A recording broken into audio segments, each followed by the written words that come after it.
Hello, I am the Revd Canon Dr. Sandye Wilson, the Interim Dean of the Cathedral of All Saints in St. Thomas, Virgin Islands. And it is my honor today to make a presentation to the One Boat group, chaplains in this COVID time, and to greet all of you from all over the world. I'd like to reflect today on a piece of scripture that is a part of the Holy Week reflections, and I'll read it to you. The Gospel of John, chapter 13, verses 21 to 32. After saying this, Jesus was troubled in spirit and declared, "Very truly I tell you, one of you will betray me." The disciples looked at one another, uncertain of whom he was speaking. One of his disciples, the one whom Jesus loved, was reclining next to him. Simon Peter therefore motioned to him and asked Jesus of whom he was speaking. So while reclining next to Jesus, he asked him, "Lord, who is it?" And Jesus answered, "It is the one to whom I give this piece of bread when I have dipped it in the dish."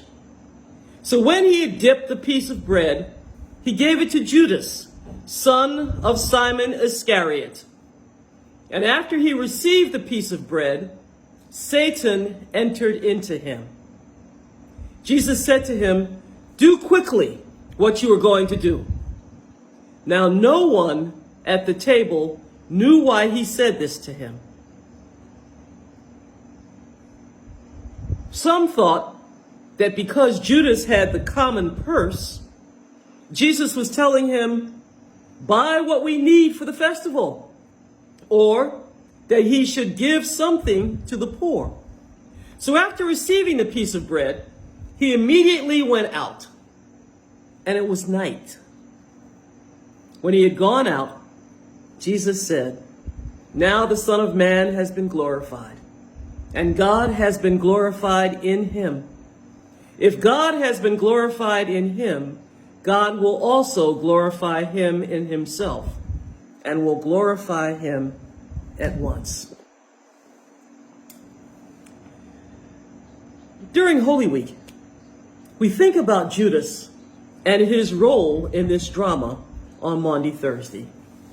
It is interesting to note that he is heard from in the pericope that comes before the reading from today's Gospel of John.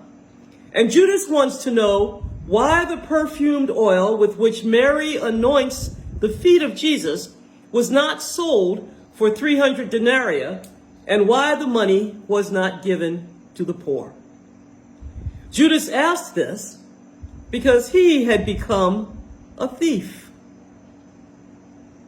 Judas was a disciple with an agenda, but he was also a necessary disciple.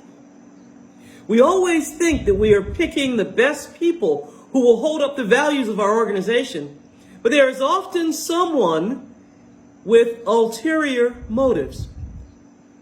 Judas, with ulterior motive, was money, as far as we can tell.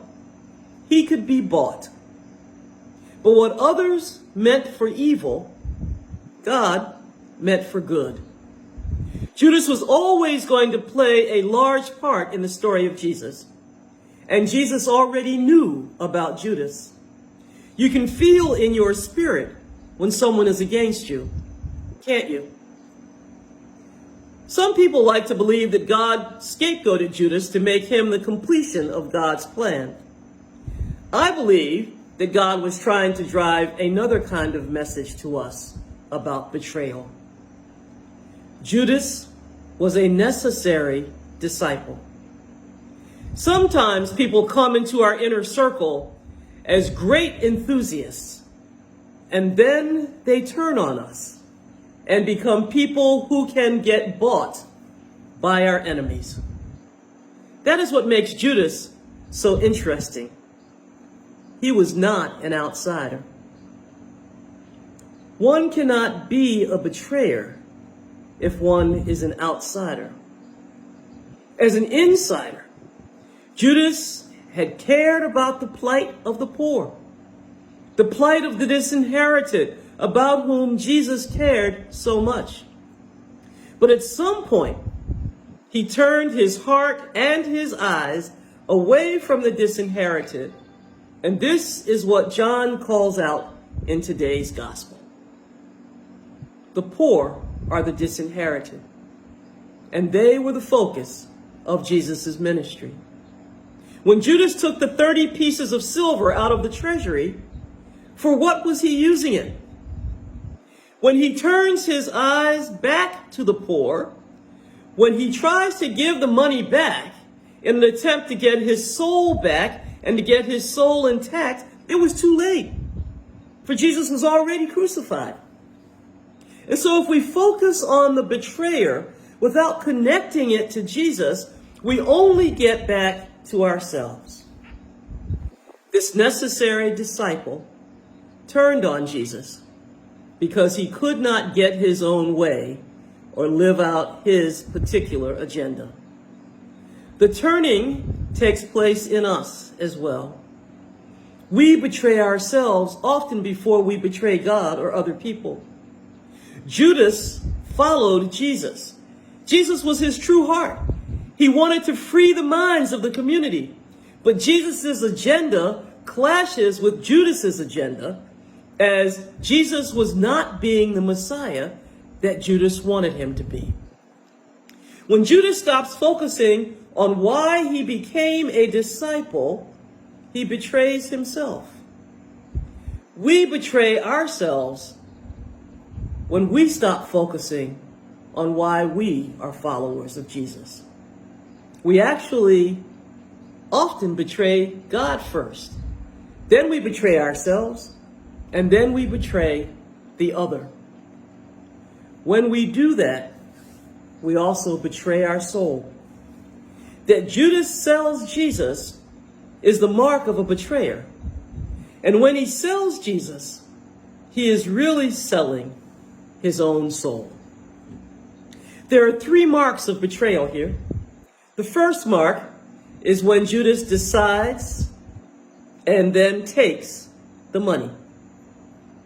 The second mark is when he kisses Jesus in the Garden of Gethsemane. And the third mark of betrayal is when he betrays the community. He could have taken the money to save society. That would have been a disappointment, but not a betrayal. We share the kiss of peace with one another during the exchange of the peace and non-COVID seasons in church. But that kiss is not the kiss of betrayal. So many agendas get communicated in a wink or a kiss or a handshake or a kick under the table in our present day. Think about it. Judas betrayed his community when he turned his eyes away from the needs of the poor. He still stands focused on getting the rulers and the oppressors out, but he does not include the needs of the disinherited. Judas betrayed when he took his focus off the people who God came to serve, the ones that God came to save. He only wanted to free the affluent, which is often the agenda of people who get into difficulty. Let's think about modern day betrayals for a moment, dear friends. In this country, we seem to have immigrant amnesia. We have forgotten how many of the people in this society came here as immigrants, and not always as legal immigrants, to start a new life, to carve out a way of being. And somehow, some of those very people are the ones who are saying, we don't want any more of them here. They're taking our jobs. They don't speak the language.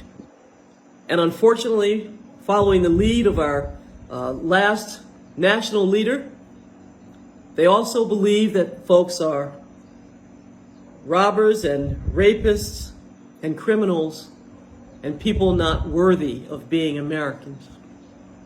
That is a betrayal of all that we stand for in this country. And then, of course, there is the reality of the unbridled racism, which is permeating all of our lives and has been under the surface living for all of the time that America has existed, but has just been given permission in the last few years to be out there, to be articulated. Jim Crow has taken off his sheets and has become James Crow Esquire. Respectable pinstripe suit, and still doing the same kinds of things to ensure the rights of people of color, of any people who are considered different, justify the xenophobia of this society against blacks and browns and Asians and Native Americans and women and gays and lesbians and bisexuals and transgenders, against intersection people, against people who are other abled, against people who are different, against people who are poor, against people who don't have access to opportunities, against people who are homeless, against the lost, the lonely, the left out, and the left behind, who some people believe are a drain on society, instead of understanding that those are the people that God came to save. Our treatment of the other in this society is a betrayal of everything for which we stand.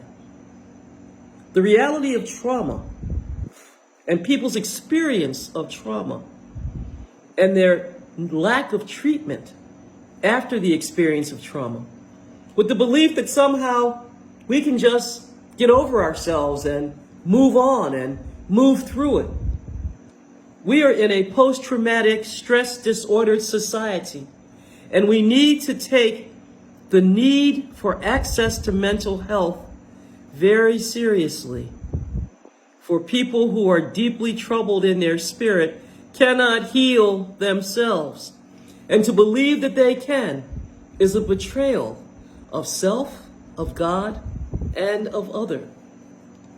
When we think about young people who have found the passion and the commitment to speak up, to speak truth to power, to speak up for justice other than something just us gathered together at the bottom of a barrel, and to see them vilified and assumed to be people who are only about violence and not about justice, that is a betrayal of everything that we claim to stand for.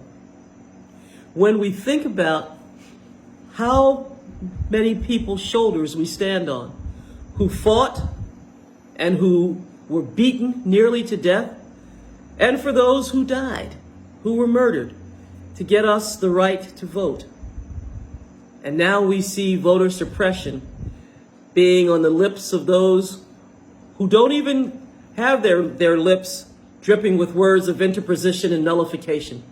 Instead, their lips are dripping with words of, you cannot bring food or water into the lines of people who are waiting to have the opportunity to vote, even if standing in line makes them sick. That is a betrayal of everything that we could possibly stand for. The people who do not wear masks and who do not care about anyone around them because they believe that this whole COVID pandemic is just filled with misinformation and disinformation. Our lack of care for one another is a very betrayal of what it means to be in community where there is common unity and an indwelling of the Spirit. Our internalized oppression that has caused us to take on other people's images of ourselves, to be filled with shame and not to stand up and realize that we are enough, that each of us, having been created in the image of God, is enough. In this society in which people are vilified, that is a betrayal of everything for which Jesus died and everything for which we stand. This gundemic, our obsession in this country with guns, and a number of people whose lives have been lost. It's a betrayal of everything that we stand for in this country. It's a betrayal of everything for which Jesus died. Some will say it's not the guns, it's the people, but it is the combination, the triple combination, the Holy Trinity of racism, poverty, and violence, which together strip away any reality of the reasons for which Jesus died. It is a betrayal of all of that. January 6th is a classic example of a monstrous betrayal in this nation.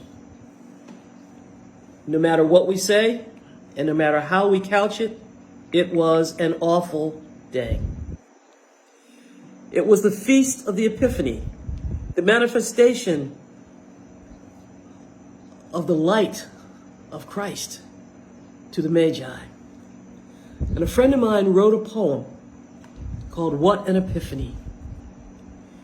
Did we really need this unveiling? Did we really need this manifestation? Why did America not see the star and the many lights that shone from afar?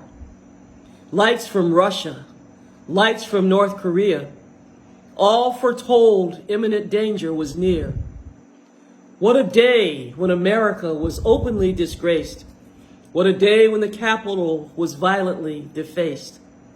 Dear God, bring peace and harmony to this nation, that democracy will stand tall despite disinformation. Seeing this disgraceful and reprehensible insurrection, who would think America could suffer such disaffection? Though America worldwide was subjected to humiliation, yet America will stand tall and will rise again after all. In those three marks of betrayal about which I spoke, everyone suffers. Judas suffered, and Judas died. God suffered, and in Jesus, God died. Our community suffers as they found that religious leaders did not have their best interest at heart. And people died. And people continue to die. And the saddest part of this experience for the victims of the community, the disinherited, is that they never get to hear their story verified by the truth. In this Holy Week, I pray that you will think of Judas in a deeper way than he is usually presented to us. What are the ways that we, in our own life and time, are betraying or have betrayed our God, ourself, and our community? With our immigration amnesia and our unbridled racism, our xenophobia, our inability to treat trauma, the way that we deal with our young people, taking away the rights of people to vote, insurrections like January 6th, people who refuse to wear masks, disinformation, internalized oppression, the gun-demic, the people who've lost hope. You cannot pray for your enemy if you do not know who your enemy is. And by the same token, you cannot pray for your loved one if you do not know who your loved ones and your allies are. Whenever we have destroyed all of our expectations, or others have destroyed those expectations, we look to Christ. We look to the cross. Perhaps we need to remember that the betrayal in our lives can be the thing that awakens us from our comfort zone,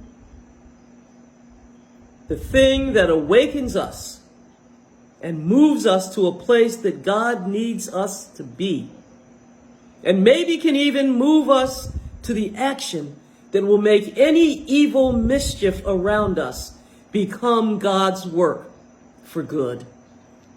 So let us recognize that from the betrayals in our lives can come good. Reflect on the ways that we betray our own values, God, and the people around us. And let us give thanks for the God whose death in Jesus Christ represents salvation, forgiveness, reconciliation, peace, hope, and an extravagant love that will never, ever let us go. Blessed Holy Week. Amen.